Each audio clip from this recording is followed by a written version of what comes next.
point. Is there any story out there or new revelation that would put impeachment back on the table to put pressure on the White House? No, impeachment isn't about putting pressure on the White House.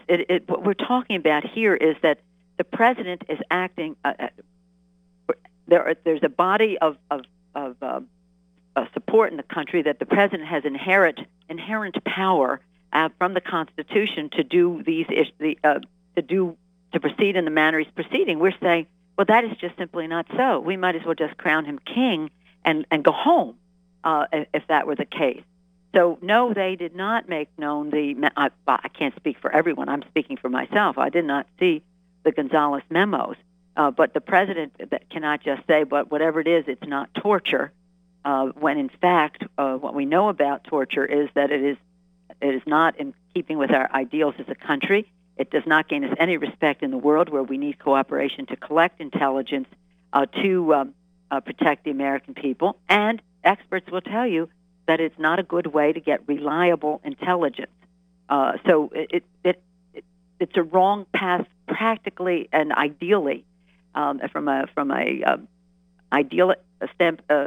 standpoint of the ideals that our country was founded on, and from the standpoint of security, which we owe the American people. So this is, I don't see the connection between this and impeachment.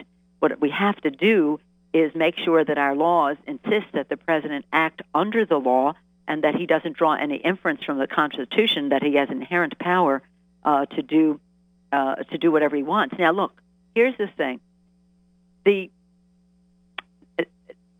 checks and balances of the Constitution must be respected. He was used to a rubber stamp from the Congress before, and now he's getting resistance from a new Congress, which is saying, honor the Constitution. Honor the Constitution, but is there anything that could come up that would put impeachment back on the table? Because this was a shocker to a lot of Americans that it's an admission that they were operating in secrecy. And now that it's, the president has been told there is going to be oversight, I think there are a lot of Americans out there that are uncomfortable with that being taken off the table. But that's... Well, you know what? It is. What we're trying to do is bring the country behind a return to an America that honors the vision of our founders and is in keeping with what our promises are to our children for freedom in the future.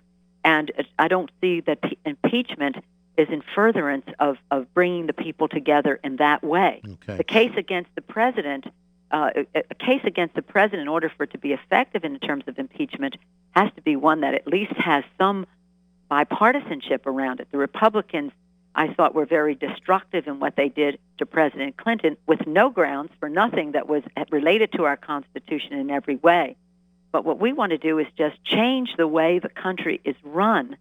And, of course, elections are an important part of that. But in the meantime, to hold his feet to the fire, to hold him accountable. If somebody else out there has reason to think that they have evidence that the president has committed an impeachable offense that can pass the Congress, please let me know that. Okay. But at the present time, I don't think that the justification is there for that. The point is that you have to document whatever it is, the case that you are making. And Henry Waxman is doing that with great success on the Government Reform Committee, as are other members of Congress. But let's get back to the point. The president has taken us into a war under false pretense, without a plan to leave, without a reason to stay. He has, in my view, gone outside the law in terms of the collection of information. However important intelligence gathering is to our security, it is not to be done in a way that undermines the civil liberties of the American people. And we can debate these issues in a way that can gain bipartisan support against what the president is doing, rather than drawing a line in the sand which the Republicans will never cross, which is to impeach the president. What do you